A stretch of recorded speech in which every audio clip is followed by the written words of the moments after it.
Oasis, obrolan seputar Islam bersama Ustazah Haja Isnaini Burhanuddin LC dengan topik yang berbeda dan menarik setiap pertemuannya. Oasis hanya di Start 102,6 FM.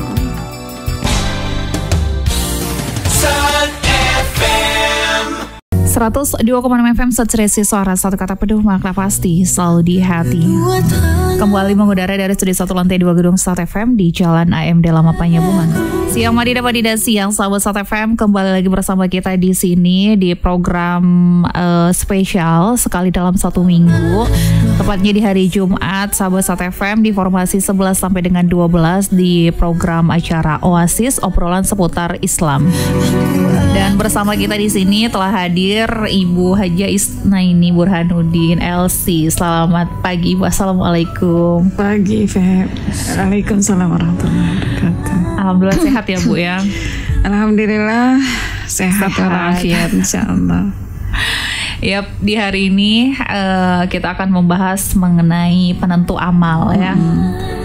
Nah, sebagaimana yang udah kita ketahui ya sahabat Start FM, ikhlas adalah kunci diterimanya amal ibadah. Itu pernah kita bahas juga di minggu sebelumnya.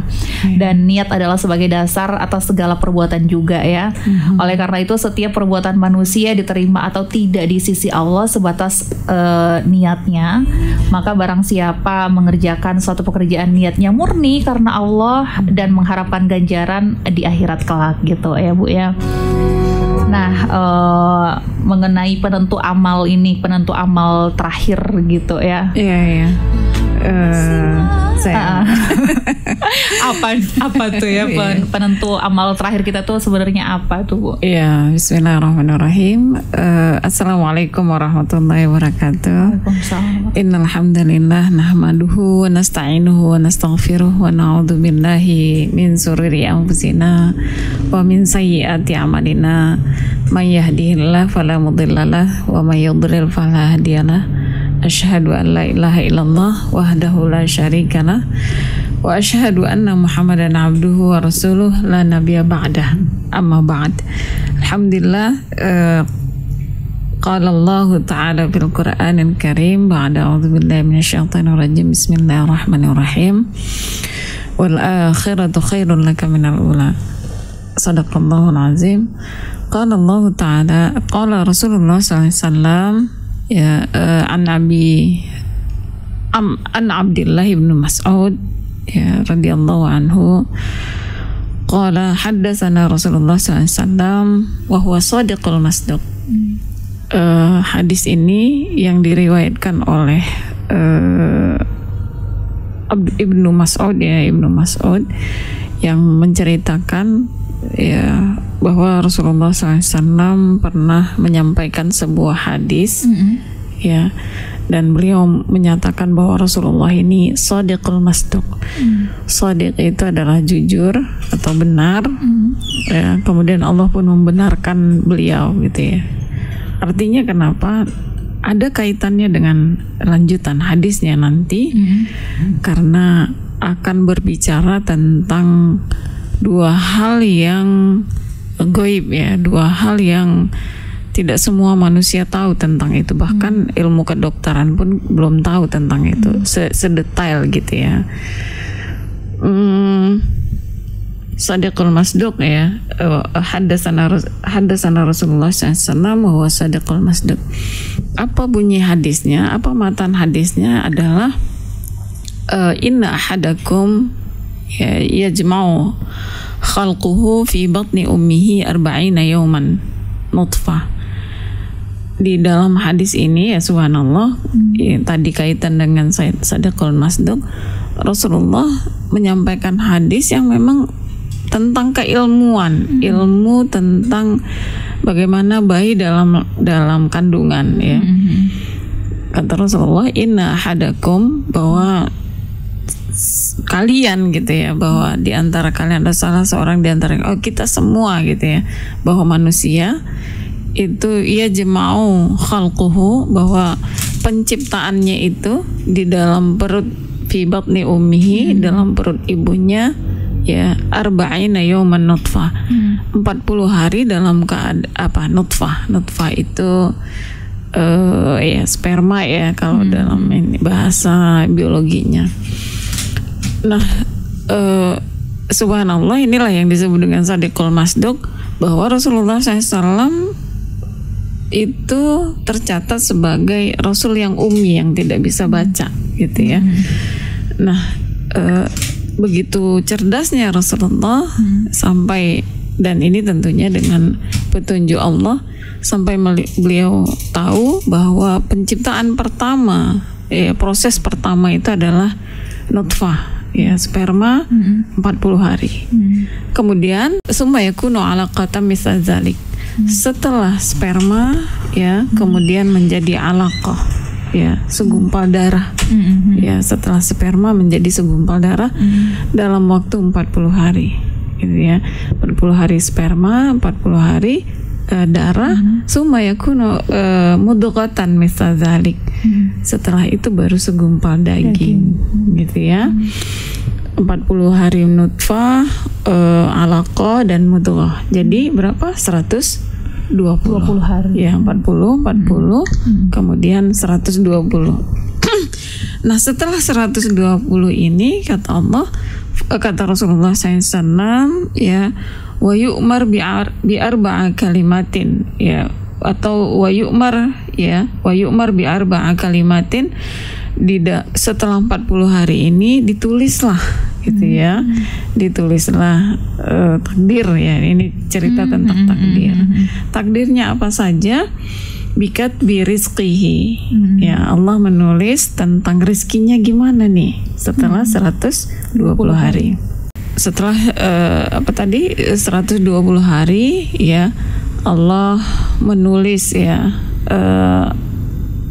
hadis sebelumnya saya lupa ya, summa mudghatan misal zalik, summa fayamfukhu fihi ruh, maaf dulu ya, sebelum dicatat amalnya itu, sebelum dicatat yang takdirnya, takdir tadi, rizki, ajalnya, itu Allah meniupkan ruh lewat malaikat, ya, fayamfukhu fihi ruh, ya, summa yursalu ilaihi al malak, ya, diutus Allah malaikat, kemudian fayamfukhu fihi ruh, kemudian Allah memerintahkan malaikat untuk meniup ruh yang 120 orang ini, 120 hari ini.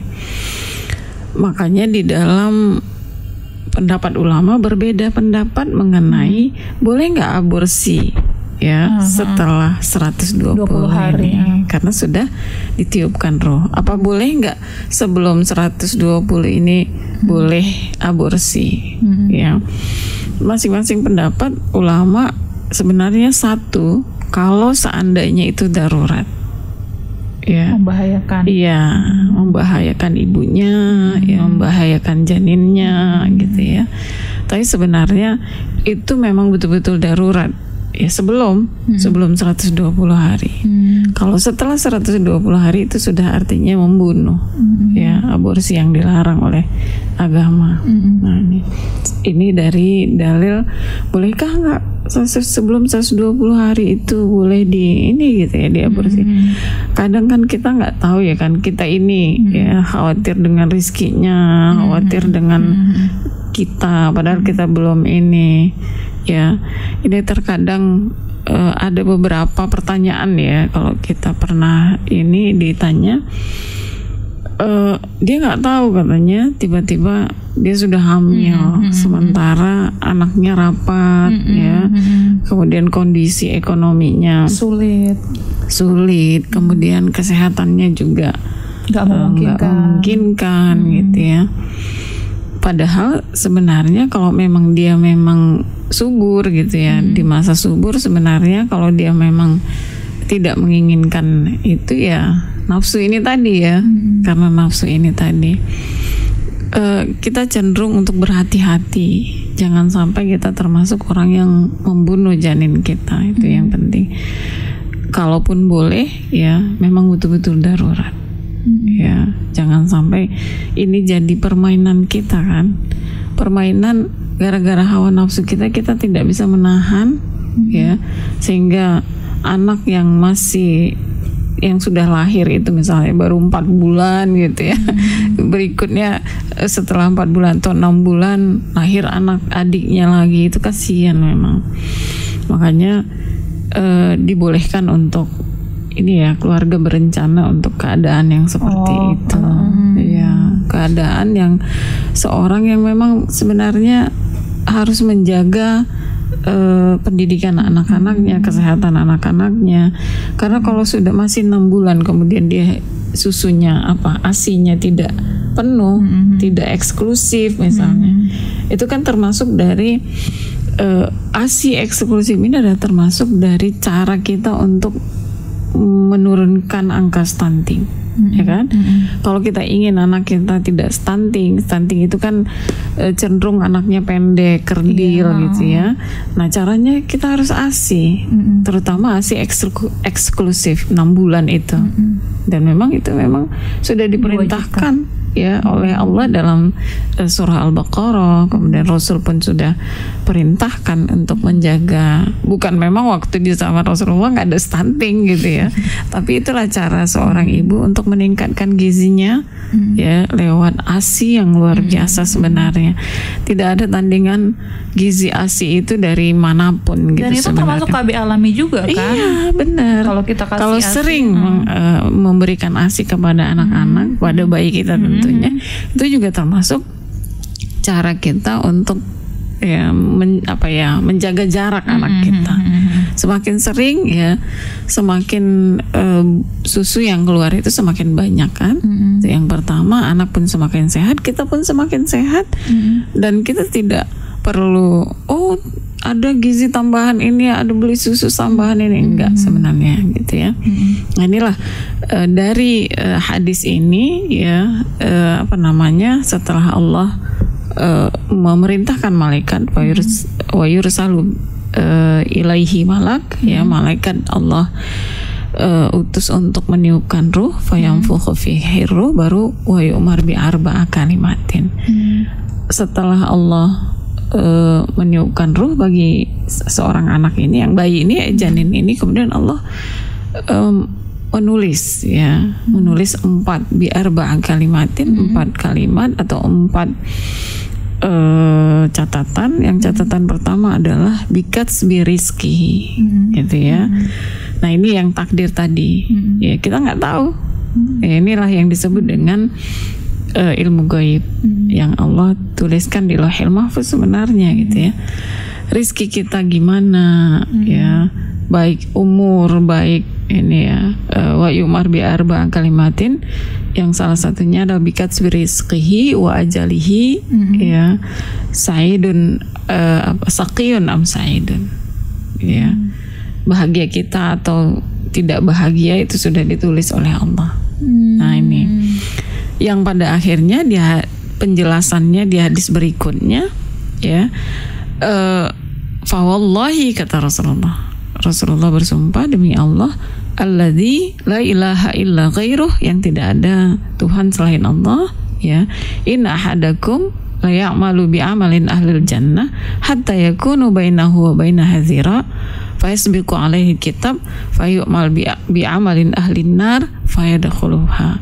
Jadi seseorang, kata Rasulullah, demi Allah, seseorang kalau dia beramal dengan ahli surga, orang baik, ya, dia orang baik, sampai betul-betul orang mengira bahwa dia tuh memang orang baik gitu ya, orang senantiasa melakukan kebaikan, tapi tiba-tiba di akhir hidupnya, nah inilah yang menentukan itu, dia beramal dengan ahli neraka, ya, kemudian dia meninggal, maka dia menjadi ahli neraka.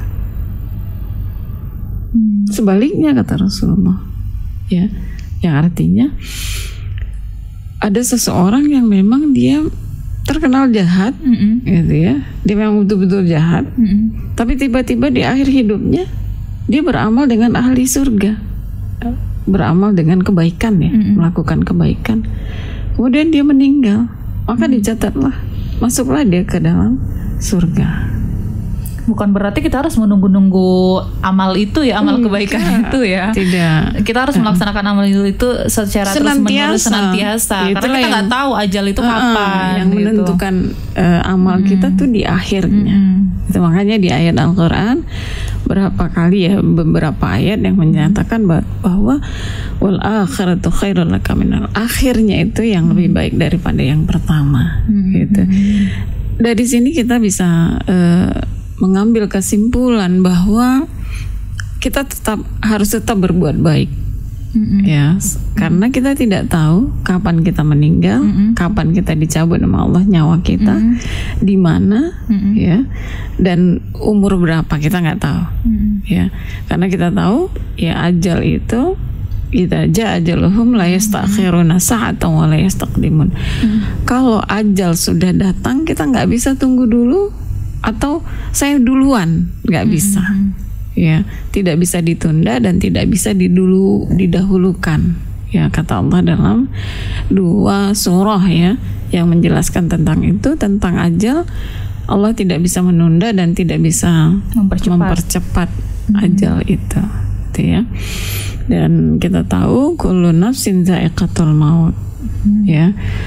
Kullu nafsin za'iqatul maut, kata Allah dalam Al-Qur'an, bahwa setiap jiwa itu pasti merasakan mati. Ya, semua pasti mati. Gitu. Tapi kita belum tahu kapan matinya. Kita hanya menunggu kapan kita mati dengan memperbanyak amal kita. Makanya diperintahkan Allah untuk fastabiqul khairat, berlomba-lomba untuk khairat itu kebaikan, berlomba-lomba untuk mengumpulkan kebaikan itu, ya, mengumpulkan kebaikan itu, dan bisa saja mudah-mudahan kita di akhir hidup kita dalam kebaikan, atau di akhir hidup kita melaksanakan apa yang dilakukan oleh ahli surga. Itu yang diperintahkan oleh Rasulullah SAW. Nah, kembali kita kepada hadis yang disebutkan oleh Rasulullah SAW tadi dari Ibnu Abbas ini, yang menjelaskan kepada kita tentang proses penciptaan manusia pertama, kemudian yang kedua adalah tentang takdir, ya, penentu amal kita. Nah, subhanallah, kalau di dalam surah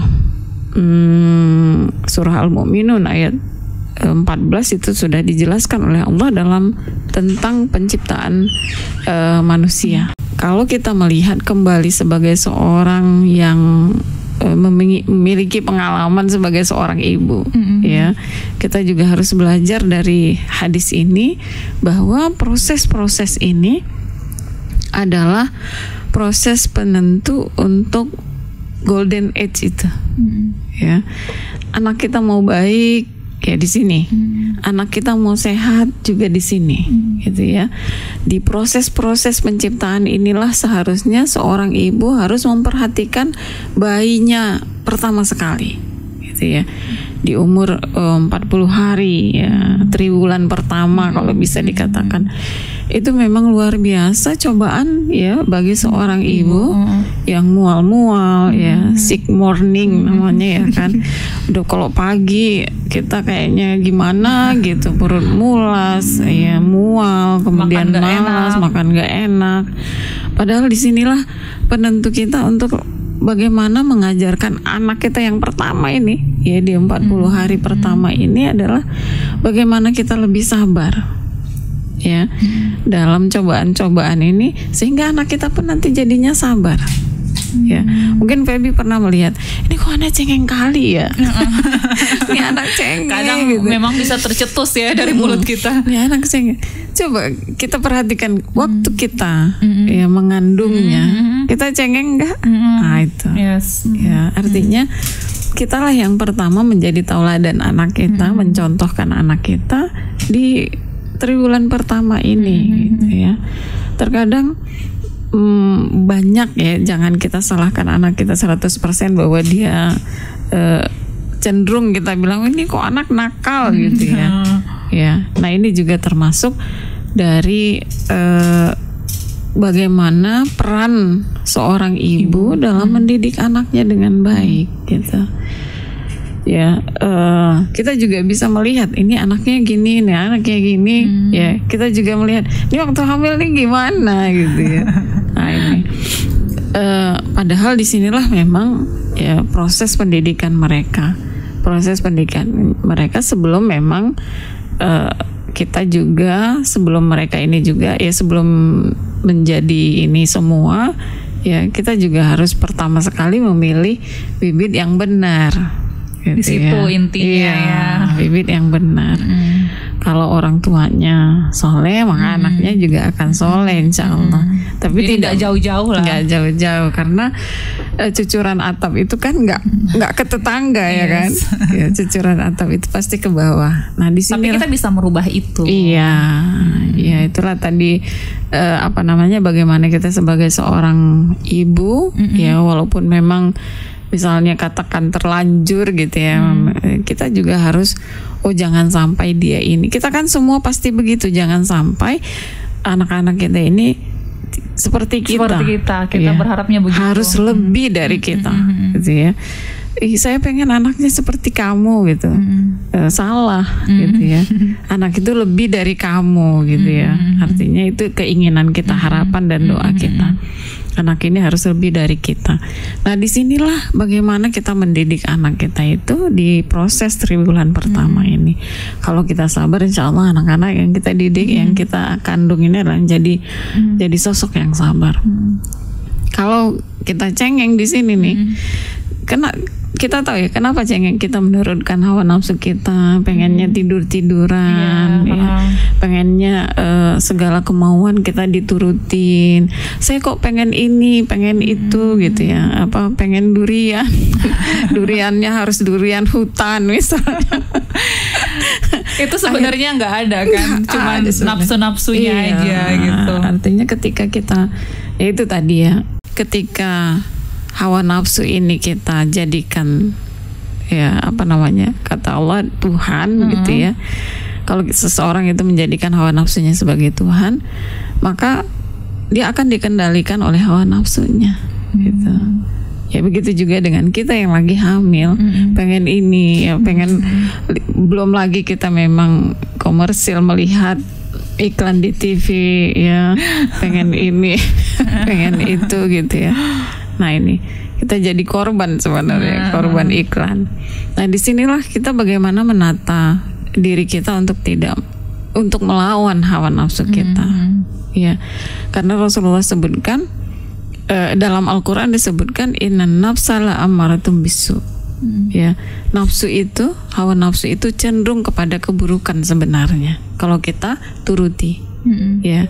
Kemudian yang kedua, kata Rasul, kalau kita menuruti hawa nafsu kita seperti ini, seperti bayi ketika disusui, padahal dia sudah kenyang gitu ya. Seperti diibaratkan oleh Rasulullah, ketika bayi ini diturutkan hawa nafsunya, sebenarnya dia sudah kenyang. Terus karena kemauan dia nyusu sampai dia muntah kan gitu ya. Nah, begitulah hawa nafsu itu. Ya, kalau kita turutin terus, sebenarnya udah nggak penting dengan itu, tapi karena menuruti hawa nafsu kita, sehingga sebenarnya itu nggak baik untuk kita. Nah gitu, bagaimana Rasulullah menggambarkan kita ini yang terlalu menuruti hawa nafsu kita. Jadi nggak ada istilah nanti anaknya ngecas loh nggak dikasih gitu, nggak ada ya. Itu kan ini istilah ya, anekdot mitos ya. Nah itu sebenarnya tidak ada kalau kita melihat ya. Mungkin pernah juga kita ya, mungkin Pebi juga udah 3 nih ya. Ya alhamdulillah. Semoga. Iya, saya 6 ya, alhamdulillah. Kita juga melihat gitu ya perkembangan anak-anak kita ketika kita tidak menuruti keinginan kita itu nggak jadi masalah. Nggak ada yang ngecas kan? Nggak, alhamdulillah nggak. Itu kan tergantung diri kitanya ya. Sebenarnya itu. Ya. Kalau kita bisa mengendalikan hawa nafsu kita, ya seperti itu ya. Akhirnya ya kita akan dapati anak-anak kita tidak menuruti hawa nafsunya. Karena memang hawa nafsu ini mengerikan juga nanti, apalagi nih ya, ini udah Syaban ya, di 5 Syaban kita akan sekitar 20-an hari lagi kita akan menjelang Ramadan ya. Di Ramadan ini ya, hawa nafsu ini yang lebih penting harus kita jaga. Ya. Kenapa? Kan Rasulullah sudah menjanjikan kepada kita bahwa di Ramadan itu kan sudah dikunci, ya, dibelenggu setan, sehingga kita tidak ada ini lagi yang mengganggu kita lagi. Tapi kenapa ketika Ramadan makin menjadi-jadi kan? Nah itulah hawa nafsu, bukan setan lagi, tapi hawa nafsu. Nah inilah pentingnya kita mengendalikan hawa nafsu kita kepada jalan yang benar. Memang Rasulullah dalam surah An-Nisa juga disebutkan inna nafsala amaratun bisu, bahwa nafsu itu akan cenderung mengendalikan seseorang itu kepada hal yang buruk. Nah, makanya kita diperintahkan untuk mengendalikan hawa nafsu kita. Bahkan ada yang menekan hawa nafsu. Tapi Rasulullah juga menjelaskan kepada kita, gitu ya. Rasulullah masih hawa nafsu masih ada gitu. Ketika ada 3 orang ya mendatangi Rasulullah SAW, ya Rasulullah, ya aku puasa terus menerus, ya sampai nggak berbuka gitu ya. Kemudian ada satu lagi, ya aku tidak tidur, beribadah terus. Ada yang satu puasa terus, satu beribadah terus. Ada yang satu katanya saya menahan nafsu saya untuk tidak nikah, jadi saya tidak menikah. Jadi kata Rasul mengingatkan 3 ini, saya puasa tapi saya berbuka, ya. Saya beribadah tapi saya istirahat tidur, ya. Saya menahan hawa nafsu tapi saya tetap menikah, kata Rasul, gitu ya. Ini hawa nafsu ya 3 nih, nafsu makan, ya, nafsu tidur, ya, kemudian nafsu syahwat, ya. Itu memang ada tapi harus kita kendalikan. Bukan berarti kita menjauhi hawa nafsu, tidak, gitu ya. Nah, inilah bagaimana di proses-proses yang diciptakan oleh Allah dalam penciptaan manusia ini, bagaimana menyikapinya sehingga kita tidak kebablasan gitu ya, tidak menuruti hawa nafsu kita dan menjaga bagaimana bayi kita ini hidup sehat, ya, bayi kita ini tidak akhlaknya baik, tidak menuruti hawa nafsu dari kita sebenarnya, gitu ya. Makanya banyak yang menganjurkan ya untuk mendengar ya dengan pendengaran yang baik. Kita ketika hamil ini ya, ketika ibu yang hamil ya, ini sangat dianjurkan untuk mendengar Al-Qur'an. Ya. Al-Qur'an yang luar biasa, mukjizat ya. Luar biasa keajaiban Al-Qur'an itu pernah dites gitu ya. Buah semangka, ya, buah semangka ini didengarkan ayat Al-Qur'an satu, yang satu tidak didengarkan Al-Qur'an, berada di ruangan terpisah. Ya, itu didengarkan terus, ya, yang satu, yang ini nggak didengarkan, dibiarkan begitu saja. Ternyata yang lebih cepat busuk apa? Yang tidak didengarkan Al-Qur'an. Itu buah nangka baru. Buah semangka. Ya, buah semangka. Jadi artinya kita ini, kita bukan hanya buah gitu ya. Makhluk hidup ini kalau sering didengarkan Al-Qur'an, bukan hanya hatinya saja, ya, badannya juga akan terjaga, pikirannya pun akan terjaga, akhlaknya pun akan terjaga. Ya, apalagi buah nih ya, yang tidak didengarkan Al-Qur'an dia busuk, ya, seperti kita. Kalau kita tidak didengarkan Al-Qur'an, hati kita busuk, ya, badan kita, pikiran kita pun kotor, ya. Akhirnya apalagi ya seandainya kalau kita memang nggak punya kerjaan lagi, lagi waktu-waktu kosong, gitu ya.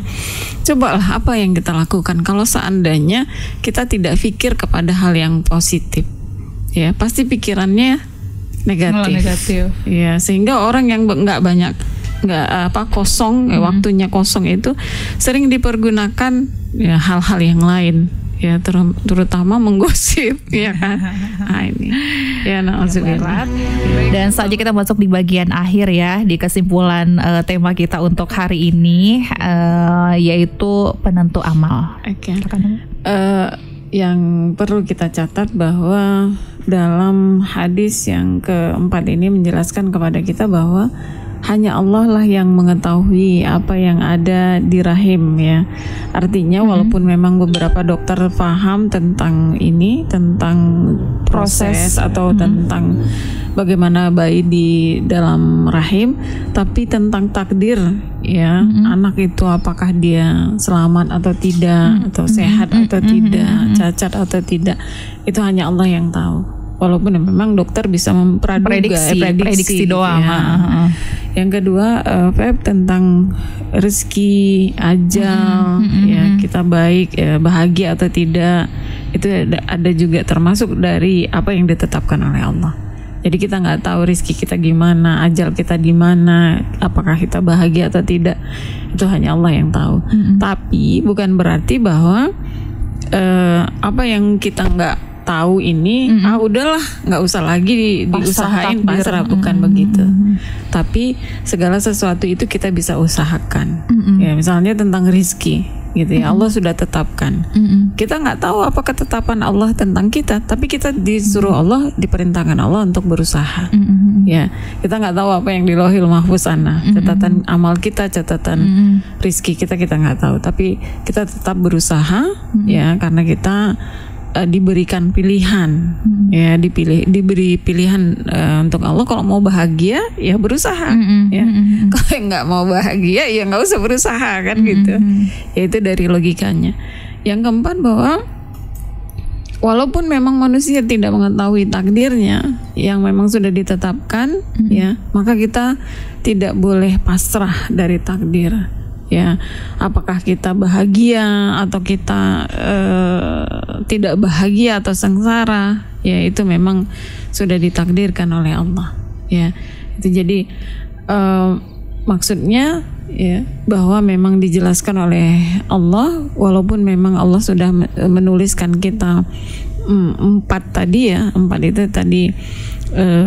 Rizki, ajal, bahagia atau sengsara itu sudah ditetapkan oleh Allah, tapi kita tetap berusaha untuk berada di jalur atau koridornya, ya, jalannya Allah, ya, karena kita sudah disebutkan dalam surah Al-Balad, ya, wahadainahum najdain, kata Allah, aku sudah tentukan kepada kalian dua jalan, nih jalan surga, nih jalan neraka, maka tetaplah dalam jalannya surga. Kalau kita mau masuk surga, kalau mau masuk neraka ya tetap di jalan neraka. Tapi kayaknya nggak ada deh yang mau masuk neraka. Iya. Nah inilah ketika kita mengetahui memang takdir itu telah ditentukan oleh Allah, bukan berarti kita pasrah, tapi kita tetap dalam koridornya Allah, agar kita berada ya pada akhirnya kita husnul khotimah, seperti pembahasan kita beberapa minggu yang lalu tentang amal, ya, amal kita, niat kita, ya itu tergantung kepada niat kita. Nah makanya apa yang tadi Febri sampaikan, ya, bahwa takdir kita itu bukan berarti kita pasrah, ya, kemudian kita jalani, ya, kehidupan kita ini tetap berfastabiqul khairat, berlomba dalam kebaikan, ya. Jadi tergantung kepada niat kita, ya. Kalau kita misalnya gitu ya, kok jadi gini, kok ada ujian-ujian yang kita dapati kok seperti ini, kita ambil hikmahnya. Ujian yang kita hadapi, hikmahnya apa? Bisa saja niat yang belum pas, niat ya, yang salah, niat yang salah, sehingga terjadi seperti ini, gitu ya.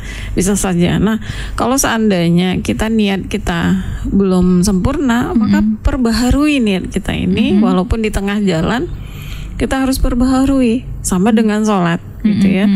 Tiba-tiba melenceng kemana-mana sholatnya, kita tetap di akhir itu, di sujud terakhir itu kita, ya Allah ini sholat untukmu ya Allah, gitu ya, sholat untukmu. Begitu juga dengan ini, ya Allah ini pekerjaan ya karenamu, gitu ya. Makanya di beberapa minggu yang lalu kita harus ingat, pertama untuk siapa, ya, kepada siapa dan dari siapa. Sehingga kalau kita ini untuk siapa, kita ingat Allah, ya, kita nggak kecewa. Dari siapa, ya gitu ya. Dari siapa ini artinya ini adalah dari Allah kan. Kita juga nggak kecewa. Nah, kalau sesuatu itu terkena musibah atau hilang dari tangan kita, ya kan, ini milik siapa? Nah, itu yang harus kita perhatikan. Untuk siapa, dari siapa, dan milik siapa. Ya, kalau jawabannya adalah Allah, yakin ya bahwa kita tidak akan dibiarkan oleh Allah. Yang kedua, kita tidak akan kecewa. Kok jadi begini, itu kan kecewa ya. Yes. Kayak gini, saya juga ngerasa ya Allah, kapan nih pertolongan sama Allah? Ya, ingat ayat mata Nasrullah. Ya, kapan nih pertolongan Allah, kok bisa jadi begini gitu ya, kok hasilnya begini. Saya sudah berusaha, kita sudah berusaha semua, tapi hasilnya begini. Sampai-sampai kita bertanya, Allah, ada nggak sih pertolongan sama Allah? Apakah ada pertolongan dari Allah? Kita sudah berusaha sekuat tenaga jadi kita. Jadi itu intinya mengumpat dong jadinya. Nah, kita kecewa. Ya, kecewa. Karena apa? Kita kembalikan niat kita itu karena Allah, bukan gitu. Kalau niat karena Allah, jangan ya kecewa bahwa Allah pasti akan bersama kita, gitu ya. Nah, kita juga ingat juga ya, sejauh mana usaha kita untuk itu, ya, sejauh mana usaha kita untuk memperjuangkan itu. Makanya orang mukmin itu harus tetap istiqomah. Innalladzina qalu rabbunallah tsumma istaqamu tatanazzalu alaihimul malaikatu alla takhafu wa la tahzanu. Ya, kata Allah dalam surah Al-Fussilat, Allah sebutkan innalladzina qalu rabbunallah, orang yang mengatakan bahwa Tuhannya itu Allah, maka mereka istiqomah. Ya, apa istiqomah? Alla tahzanu wa alla takhafu wa la tahzanu. Takhafu itu mereka tidak takut, berani. Jadi orang yang istiqomah itu berani menyampaikan kebenaran. Ini benar ini, gitu. Saya harus sampaikan. Jadi orang istiqomah itu tandanya pertama adalah berani. Allah takhafu, kata Allah. Mereka tidak takut.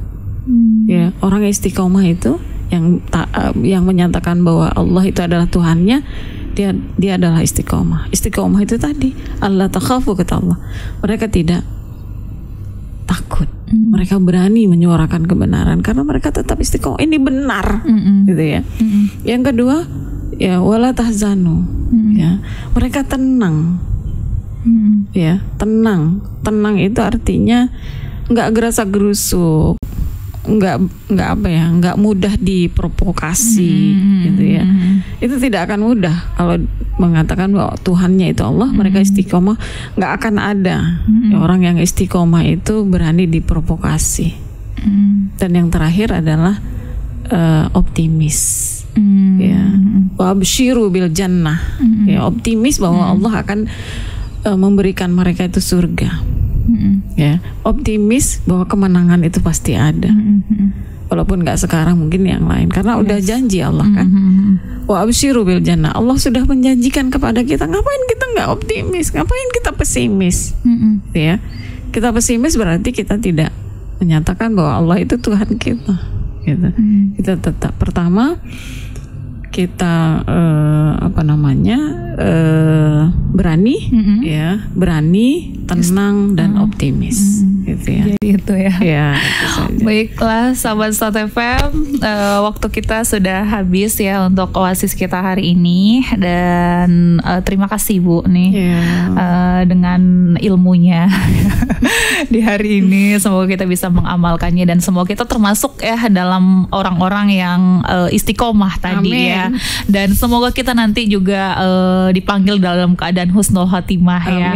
Nah, karenanya kita penting sekali mengerjakan amalan yang kontinu ya tadi, yang terus menerus gitu ya, yang bisa menjadikan akhir hidup kita dengan penutup yang terbaik, yaitu husnul khotimah. Amin ya Allah. Terima kasih sahabat Start FM, semoga bermanfaat. Feby harus pamit. Wassalamualaikum warahmatullahi wabarakatuh. Horas. Waalaikumsalam warahmatullahi wabarakatuh.